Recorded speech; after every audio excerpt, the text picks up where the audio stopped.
आज 19 फरवरी 2022 को द्वितीय पाली में सामाजिक विज्ञान के परीक्षा के सेट एच को हल करेंगे।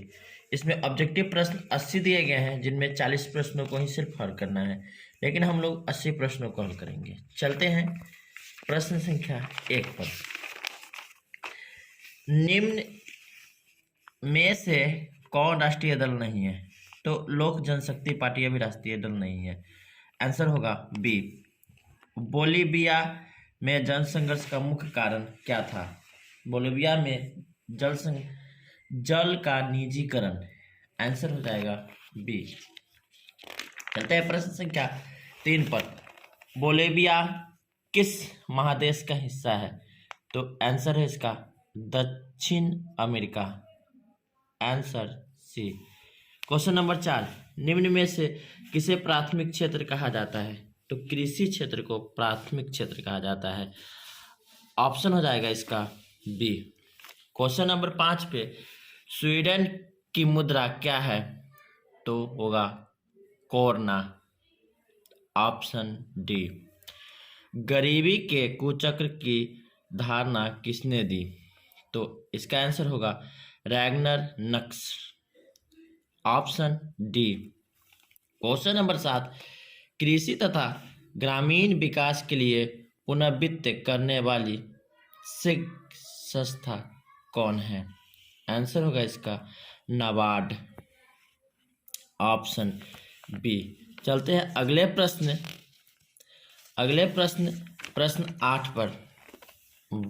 भारतीय रिजर्व बैंक की स्थापना हुई थी 1 अप्रैल 1935। आंसर हो जाएगा इसका ए। प्रश्न संख्या 9। सविनय अवज्ञा आंदोलन के समय भारत के वायसराय कौन थे? Lord Irwin. ऑप्शन बी इसका सही होगा। जिनेवा समझौता या जिनेवा संधि कब हुई? तो जिनेवा संधि चूंकि 1950 में। ऑप्शन, क्योंकि सबसे पहले सम्मेलन यह 1864 में हुआ था, लेकिन इस तरह का कोई ऑप्शन नहीं है, तो जो बाद वाले ऑप्शन में आया वह 1950। अगले प्रश्न 11 पे चलते हैं। चौरी चौरा कांड हुआ था यह 4 फरवरी 1922, अर्थात ऑप्शन इसका हो जाएगा बी। चूंकि कई सेटों में प्रश्नों को दिया गया है, इसलिए प्रश्न अलग अलग नंबर होता है। आप लोग वीडियो को रोककर पूछकर आप उसे अपने प्रश्नों से मिला सकते हैं। सभी प्रश्न सेटों में एक ही प्रश्न होता है, लेकिन उसका नंबरिंग अलग अलग होता है। चलते हैं अगली प्रश्न 12। विश्व का पहला समाजवादी देश रूस। Option C. हिंद चीन पहुंचने वाला प्रथम व्यापारी पुर्तगाली। नाम था फार्नाओ फाइरेस डी एंड्रेस। अगला प्रश्न 14। वियतनाम का एकीकरण। ऑप्शन हो जाएगा डी 1975। प्रश्न संख्या 15 पर चलते हैं। काउंट काबूर को विक्टर एमेन्युअल ने किस पद पर नियुक्त किया? आंसर हो जाएगा डी प्रधानमंत्री। 16 नंबर किन्हें सीमांत गांधी के नाम से जाना जाता है? ऑप्शन इसका बी सही है, खान अब्दुल गफ्फार खां। अगले प्रश्न 17 पे चलते हैं। भारत का सबसे बड़ा मानव निर्मित जलाशय। तो आंसर हो जाएगा गोविंद सागर। डी। यह चंडीगढ़ में भाखड़ा नागल पर बनी। यह भारत का सबसे बड़ा मानव निर्मित झील है। अगला प्रश्न 18। सर्वाधिक बाढ़ प्रभावित देश। तो बांग्लादेश। ऑप्शन इसका सी। मानचित्र में नीले रंग किस भाग को दिखाया गया? तो जल को दिखाने के लिए नीले रंग का प्रयोग किया जाता है। प्रश्न संख्या 20 पर। गुजरात का कच्छ प्रदेश किस भूकंपीय पेटी में? यह जोन 5 में आता है। ऑप्शन हो जाएगा इसका डी सही आंसर। उत्तर रेलवे का मुख्यालय कहाँ है? डी नई दिल्ली। 21 नंबर हो गया। आगे चलते हैं प्रश्न संख्या 22। पंजाब में भूमि निम्नकरणीय का मुख्य कारण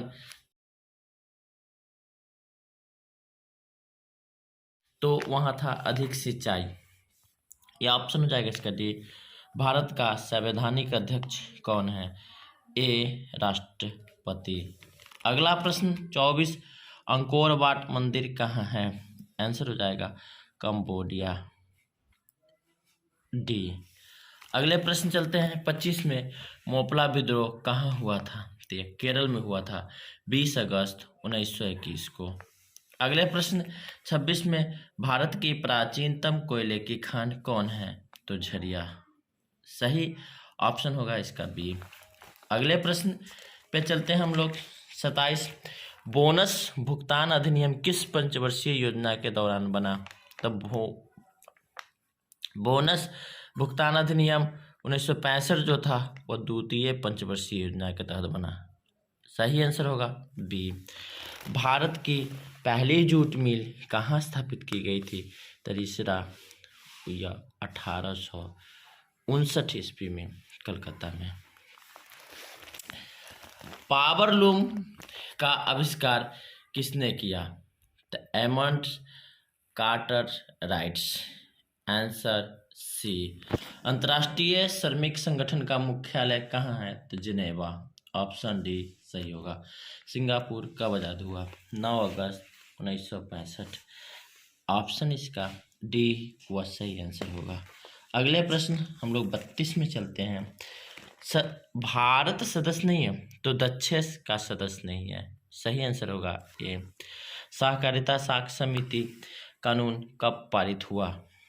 ऑप्शन हो जाएगा बी 1904। अगले प्रश्न पे चलते हैं।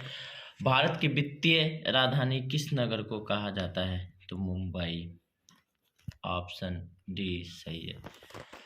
भारत के सकल घरेलू उत्पाद में किस क्षेत्र का सर्वाधिक योगदान है? तो सेवा क्षेत्र, सी ऑप्शन इसका सही है। अगले प्रश्न पे हम लोग चलते हैं। अगले प्रश्न के लिए हम लोग 36 नंबर प्रश्न, स्वर्ण आभूषणों की शुद्धता को सुनिश्चित करने के लिए किस मान्यता प्राप्त चिन्ह का होना आवश्यक है? तो हॉलमार्क, ऑप्शन सी सही है। उपभोक्ता संरक्षण अधिनियम कब लागू हुआ था? तो 1886 में, ऑप्शन ए सही है। अगला प्रश्न 38 में चलते हैं। बिहार का शोक किस नदी को कहा गया है? तो कोसी नदी को बिहार का शोक कहा गया है, इसलिए इसका आंसर होगा बी। महासागर की तली पर होने वाले कंपन का संबंध तो यह सुनामी से होता है। सही आंसर होगा सी। अगला प्रश्न 40, संसाधनों की खोज एवं प्रबंधन के लिए किस उपग्रह का उपयोग किया जाता है? तो सही आंसर होगा बी, सुदूर संवेदी उपग्रह। यदि वीडियो आपको अच्छा लगता है और आपके लिए यदि फायदेमंद है तो लाइक, शेयर, कमेंट और सब्सक्राइब जरूर करें। चलते हैं अगले प्रश्नों पर। प्रश्न संख्या 41, बिहार में अति जल दोहन से किस तत्व का संकेंद्रण बढ़ा है? तो आर्सेनिक, सी। अगले प्रश्न, चिपको आंदोलन के प्रवर्तक कौन है? तो इसका हो जाएगा सुंदरलाल बहुगुणा, ऑप्शन बी सही होगा। 43, निम्न में कौन अनवीकरणीय संसाधन है? तो जीवाश्म ईंधन अनवीकरणीय संसाधन है, क्योंकि इसका पुनःचक्रण संभव नहीं है, इसलिए ऑप्शन बी सही होगा। भारत में प्रथम जल विद्युत संयंत्र की स्थापना कहाँ हुई थी? तो कर्नाटक राज्य में कावेरी नदी पर। यह शिवम समुद्र के नाम से जाना जाता है, ऑप्शन बी सही है। अगला प्रश्न 45, बिहार का सर्वाधिक जनसंख्या घनत्व वाला जिला कौन है? तो पटना, यह ऑप्शन सी। 46, भारत में मुख्यतः किस प्रकार का कोयला पाया जाता है? तो बिटुमिनस, यह ऑप्शन बी सही है, क्योंकि भारत में 90% से अधिक इसी किस्म के कोयले पाए जाते हैं। अगले प्रश्न चलते हैं 47, भारत में सर्वाधिक वर्षा किस स्थान पर होती है? तो मौसिन राम, ऑप्शन ए सही है इसका।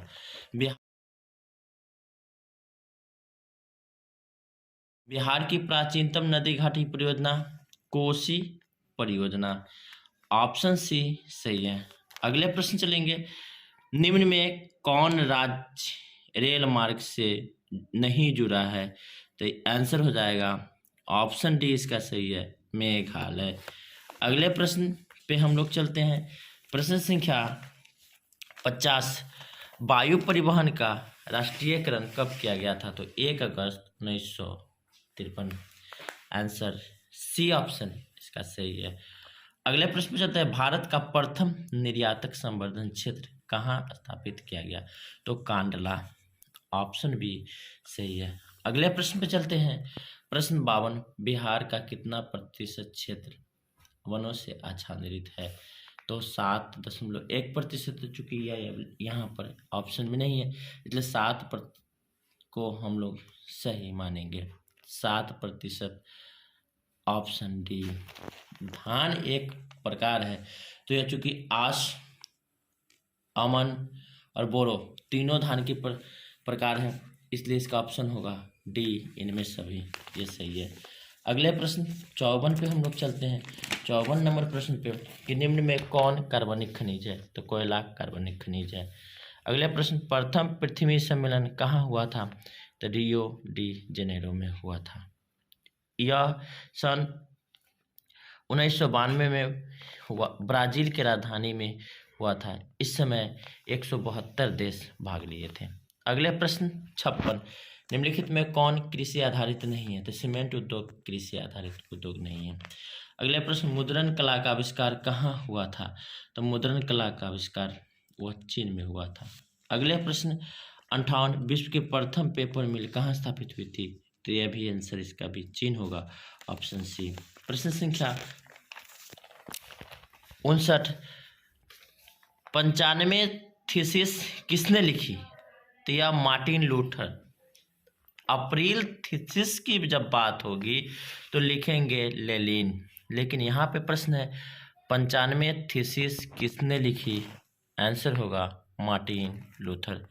अगले प्रश्न, मिरात उल अखबार के संपादक कौन थे? राजा राम मोहन राय। अगले प्रश्न पे चलते हैं। 61, कौन तापीय विद्युत परियोजना बिहार में है? तो कहलगांव तापीय विद्युत परियोजना, यह बिहार में है, ऑप्शन बी इसका सही है। ऑल इंडिया रेडियो का नाम बदलकर आकाशवाणी कब कर दिया गया? तो आंसर होगा सी, 1957। चूंकि आकाशवाणी की स्थापना 23 जुलाई 1927 को हुई थी और उस समय इसका नाम भारतीय प्रसारण सेवा रखा गया था। 1936 में इसका नाम ऑल इंडिया रेडियो रखा गया, जो 57 में इसे बदलकर आकाशवाणी कर दिया गया। चलते हैं प्रश्न संख्या हम लोग अगले प्रश्न की ओर। प्रश्न 63, एल्युमिनियम किस खनिज से संबंधित है? तो एल्युमिनियम बॉक्साइट से संबंधित है। अगले प्रश्न, नंदा देवी राष्ट्रीय उद्यान कहाँ है? उत्तराखंड, ऑप्शन बी सही होगा। प्रश्न संख्या 65, बॉक्साइट का सबसे बड़ा उत्पादक राज्य उड़ीसा। उड़ीसा 51% बॉक्साइट उत्पादित करता है, झारखंड 6% और महाराष्ट्र 5%। अन्य बाकी जो राज्य हैं वो सभी। सूचना के अधिकार कानून कब लागू हुआ? तो यह 2005, 15 जून 2005 को इसे अधिनियमित किया गया था और 12 अक्टूबर 2005 को इसे लागू कर दिया गया, इसलिए ऑप्शन इसका बी सही होगा। नेपाल के साथ भारत के किस राज्य की सबसे लंबी सीमा है? तो आंसर इसका बी, बिहार। चलते हैं अगले प्रश्न की ओर। प्रश्न संख्या 68, भारतीय जनता पार्टी के प्रथम अध्यक्ष कौन थे? ऑप्शन बी सही है, अटल बिहारी वाजपेयी। 69 नंबर प्रश्नों में, पंचायतों में महिलाओं के लिए कितना प्रतिशत स्थान आरक्षित है? पहले 33% था, अब 50% हो गया है, आंसर होगा सी, 50%। 70, राज्य वित्त आयोग का गठन किया जाता है, आंसर सही आंसर है इसका ए, पंचायतों की वित्तीय स्थिति का पुनरावलोकन हेतु। प्रश्न संख्या 71, बिहार में सर्वप्रथम नगर निगम की स्थापना कहाँ की गई थी? तो पटना, ऑप्शन डी सही। अगले प्रश्न पे चलते हैं। 72, बिहार में छात्र आंदोलन का नेतृत्व किसने किया? Answer Jayaprakash Narayan, option A सही है। मनरेगा शुरुआत हुई थी तो राजस्थान से, ऑप्शन बी इसका सही है। 74 निम्न में से कौन गैर आर्थिक आधारभूत संरचना के अंग है? तो ऑप्शन बी सही होगा, शिक्षा। अगले प्रश्न 75 की ओर चलते हैं। WTO की स्थापना कब हुई थी? तो 1 जनवरी 1995, ऑप्शन डी 1995 सही होगा। 76 ब्रॉट लैंड आयोग संबंधित है? तो सतत पोषणीय विकास अर्थात सतत विकास से, ऑप्शन सी सही है। अगले प्रश्न की ओर चलेंगे। अगले प्रश्न 77 प्रथम राष्ट्रीय मानव विकास रिपोर्ट किस प्रधानमंत्री के कार्यकाल में जारी हुई? यह चूंकि 1990 में जारी हुई और उस समय राजीव गांधी प्रधानमंत्री थे। यह ऑप्शन सही होनी चाहिए, लेकिन मैं इस पे कंफर्म नहीं हूँ। अगले प्रश्न की ओर चलते हैं। नीति आयोग का गठन हुआ था 1 जनवरी 2015, ऑप्शन ए सही है। अगले प्रश्न 79 भारत में सर्वप्रथम राष्ट्रीय आय का अनुमान किसने लगाया था? दादा भाई नौरोजी, आंसर सी इसका सही आंसर होगा। ग्रामीण बैंक के स्थापक कौन थे? ग्रामीण बैंक के संस्थापक में professor Muhammad Yunus, option A सही है। ये रहा आज के द्वितीय पाली अर्थात सामाजिक विज्ञान के द्वितीय पाली के सेट एच के सभी प्रश्न अर्थात सभी वस्तुनिष्ठ प्रश्नों का हल। यदि वीडियो आपके लिए फायदेमंद रहा या अच्छा लगा तो लाइक, शेयर, कमेंट और सब्सक्राइब जरूर करें। धन्यवाद।